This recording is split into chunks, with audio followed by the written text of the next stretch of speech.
para sa paglulunsad ng kanyang kahangahangang proyektong The Education Chapter.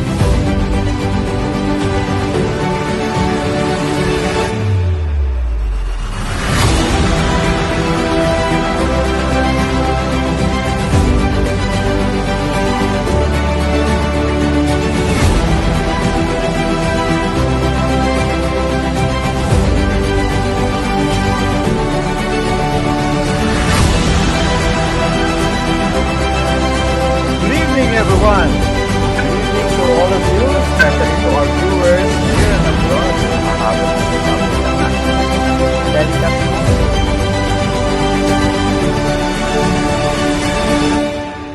in all our social media platforms like Facebook, YouTube, Instagram, and Twitter. And we hope that you'll be able to join us with our newest session, our show. Kung gusto tayo na tonight, just more.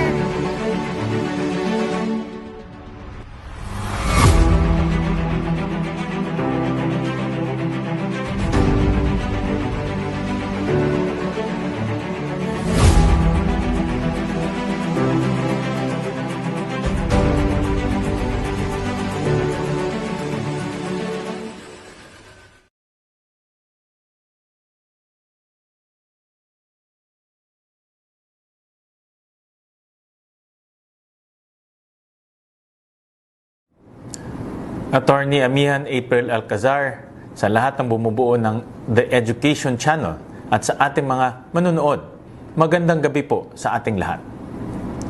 Una sa lahat, nais kong batiin si Attorney April para sa paglulunsad ng kanyang kahangahangang proyektong The Education Channel. Mahalaga ang episode natin ngayong gabi dahil ito ang premier broadcast dito sa ating bansa. Sa pamamagitan ng programang ito, hindi lamang tayo naghahatid ng edukasyon sa mga mag-aaral ng bansa. Tinatalakay din natin ang mahalagang usapin. Ngayong gabi ay tatalakayin natin ang estado ng edukasyon sa bansa na humaharap sa matinding hamon na dulot ng COVID-19. Para sa akin, hindi lamang ang pagpapatuloy ng edukasyon ang dapat nating tutukan sa new o better normal. Mahalaga ring talakayin natin kung paano nating iaangat ang kalidad ng edukasyon sa bansa. Paano ba magiging mas matatag ang sektor ng edukasyon sa harap ng mga krisis na tulad ng kinakaharap natin? Samahan po natin si Attorney April sa pagtalakay at pagsuri ng mga usaping ito. Bilang chairman ng Senate Committee on Basic Education, Arts and Culture, ako po ay inyong katuwang sa ating pagsisikap na iangat ang kalidad ng ating edukasyon. Maraming salamat at magandang gabi po sa ating lahat. Stay safe.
digital collaboration. Session for today. Again, I'd like to welcome as well all the guests coming from the industry, the education. So since last year, the 196 organizations and leaders, right, they made the jumps from 1 to 2, right, or even 3. Can you imagine the number of people are going through mental health issues? So that's how will we do this? So we research, that there are certain things that have already been implemented as a way to inform as well other leaders in the other agencies. I love this, coming from the Department of Trade and Industry. They're saying that when the nation develops its people, the people is developed. So thank you for today. God bless you. Thank you so much. And we're happy that for the second quarter of 2021, we were able to, among our workers, to go out, especially those who have not been vaccinated. Overseas po, alam naman po natin na the pandemic has an impact. We speak about 2 million na rin po yung ating pong nare-reach. So these are the things that we would like to invite everyone. If these are very important to you, then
Well, it's Tuesday evening, 8 to 9 p.m., and we're here at the Career Assistance Program on the Education Channel. This is your host, Attorney M. Alcazar, PhD, and we hope to be able to provide you the pathway from education to employment.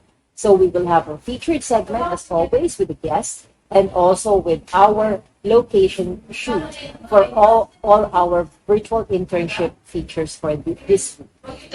Joined by Mr. Miguel Sotelio. He's the Managing Director of Trade Dynamics Consulting International Incorporated. So maybe you can give some greetings to our viewers, Miguel. Hello everyone. so much for giving us your valuable time this afternoon. And so we're on location and we're very much interested in your model of a business and how you actually began to establish that. So did you think as a young person that you would become an entrepreneur and establish this business? When I was young, I always had an interest in business. So I always had ideas of how to make money. Okay, so that I was would sell interesting stuff, for I you. would buy stuff, and I would figure out what needs were there in the market. Of course, I didn't think about it that way, but I mean needs that people would have, Yes. and to figure out how to find those needs and fill it, and of course makes a little bit of money on the side. So So as a young person, yes, were your influences from your family or some mentors when you were young? yes. My dad also had a business at the time, and my mom also had he had a travel agency at the time. So yeah. You were very much influenced to actually go into business. So how did you Well, no, actually... they didn't really pressure me to do that, Yes. but seeing how it was, how it can happen, how they were working as businessmen, then yeah, it did. So when and how did you establish this particular business that you're currently in right now? All right, so most of my career has been in consumer goods and sales. Yes. So from Unilever to Shell and also to Associated British Foods. So, and then after that, I also realized that there was a big gap in the market. So as professionals, when we are looking at training services, corporate training services, we realized that it wasn't good enough.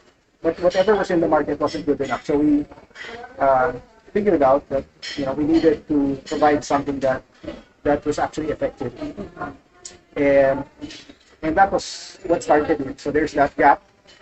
Training is not good enough. We think we have a better idea how to serve it, and therefore we set it up. So what kind of skills or competencies or even experiential learning did you actually have before establishing the business? Or did you actually develop those when you were already in the business itself? Our business is really training salespeople. So my whole career has been in selling and also in doing trade marketing. So sales in fast-moving consumer goods. So that in itself already provided the skill sets that we can transfer to our clients. But that's just one part of it. The other part is really how to run a business. Exactly. So So- that's management. Yes, it's management, but it's also entrepreneurship. Yeah. So in between my careers, in between my jobs, so there was a time that I also set up small businesses, like a hot dog stand, Yes. chain of hot dog stands, and different types of food outlets. So being an entrepreneur allows you to really know how to run a business, manage people, deal with customers, deal with suppliers, deal with lessors, landlords, deal with cash. So there's that. The one side is the skills. That's a product, right? So it's training salespeople. And there's that other side, which is how do you run a business so that you can bring your product to market. Yeah. Exactly. So from there, what career trajectory did you actually undertake, or in terms of like the journey, was it what you envisioned as a young person, or was it something that you went along as you were going through your experiences? Yeah. Well, the one thing that was innate was really the desire to do a business on your own. So that's clear. Yes. Uh, As an entrepreneur. Yeah, as an entrepreneur, and also the experience of being able to really make money, finding needs and filling them. Exactly. So that was there. But the career trajectory was okay. I go in and then started my career in Unilever and do sales. As I keep going along, of course you progress in your career, and that becomes attractive in itself. Right? your career trajectory Yes. in the corporate world. in corporate, Yeah. in blue chip multinational companies. So very Exactly. good. Yes. But somewhere down the line, you got that nagging question at the back of your head is always asking you, should you go into business? Because you have a lot of skills and you have something that you want to bring to the world, Yes. something better. So as my career trajectory kept going up and up, and I also had experiences running entire organizations and also being country manager for Shen Select and others. So that allowed me to consolidate all these skills and say, yeah, I think it's time to get into business. So we started the business around 2006. Yeah, 2006. Provided training services initially, and then around 2011, started to diversify into software, building software products for the consumer goods industry, sales people as well. So yeah, that's the trajectory.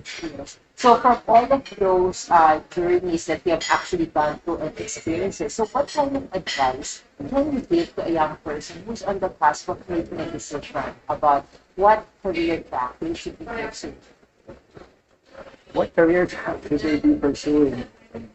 Well, there's two sides to it because half of me is a corporate person and the other half is a businessman, entrepreneur.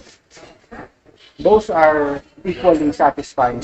Yeah, both are financially rewarding. However, as a corporate executive, it is safer because you don't risk your own money. But on the other side, your success also depends on a lot of people. Your bosses, your colleagues, your performance. So there's a plus and a minus. On the other side, on entrepreneurship, you pretty much control your destiny. But if you don't have the skills or you make the wrong decision, then all your investment can go up in smoke. So, and you lose your shirt.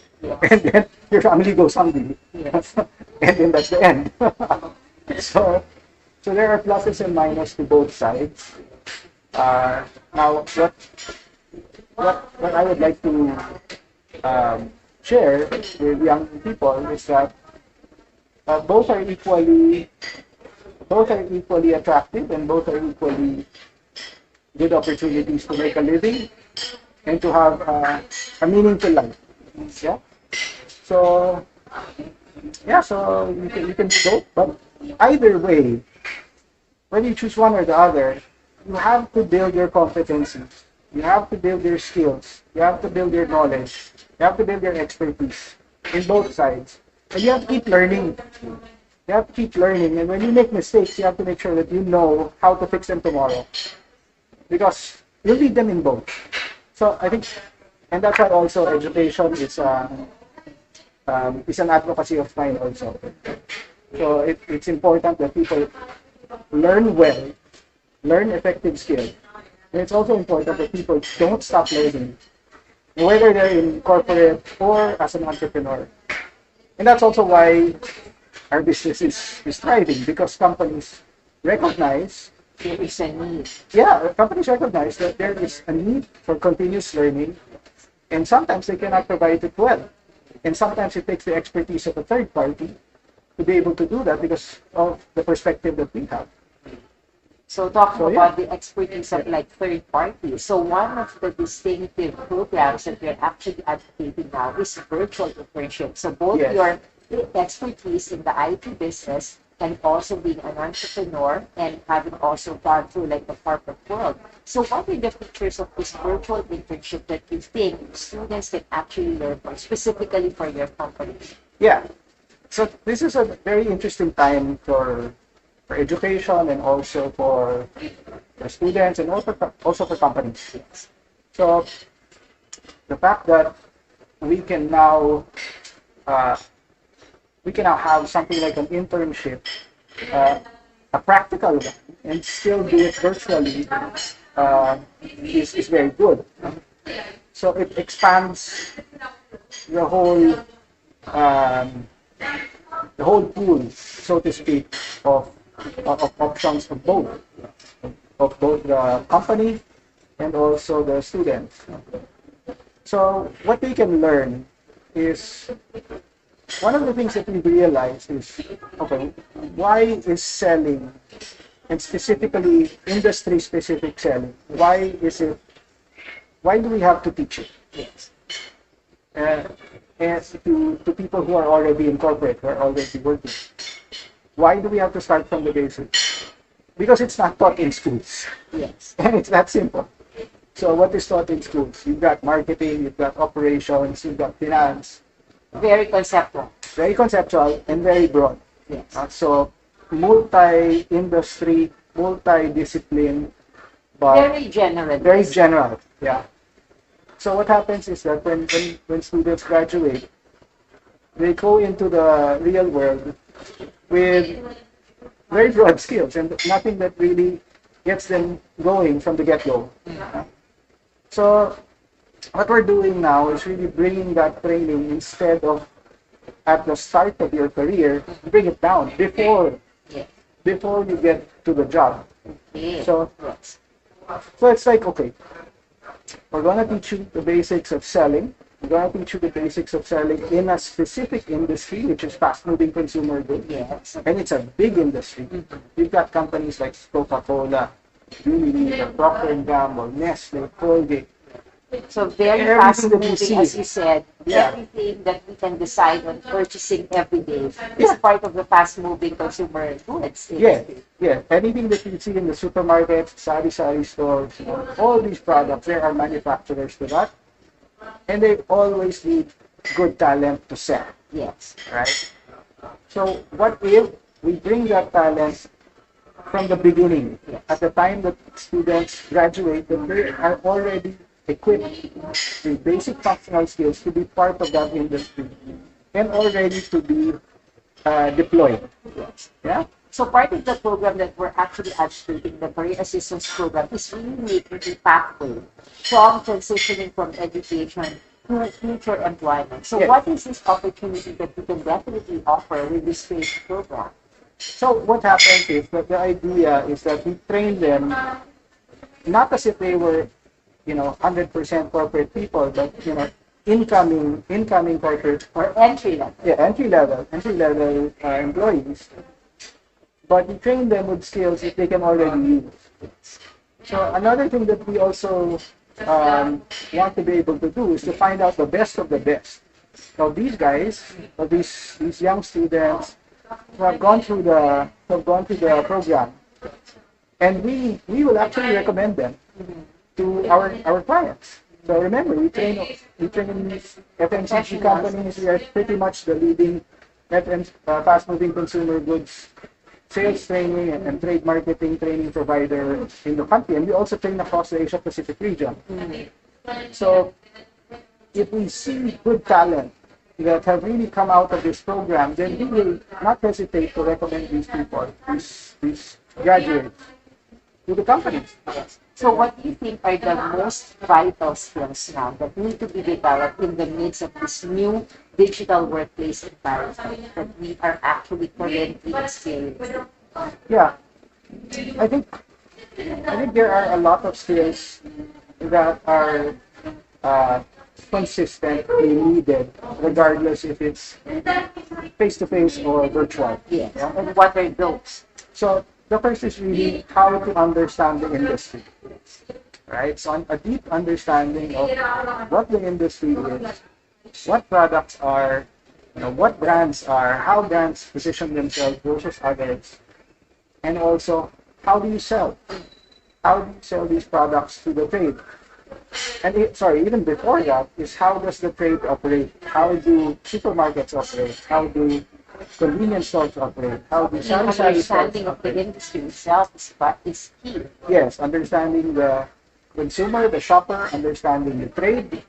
Once you understand all of that, then also understanding what skills are needed to be able to engage to engage with the trade, what to say, how to say it, so that you are able to sell well and sell in an excellent manner. Yes. And so what you were talking about, the possibilities for our future students in corporate could be employment, but at the same time also entrepreneurship. And so fast-moving consumer goods can actually be an industry that they can involve themselves. Either way, whichever decision they can make. Right? True. Like, for example, if you choose to go the corporate path, like I did initially, then you have a head start Yes. versus everybody else who does not have this thing.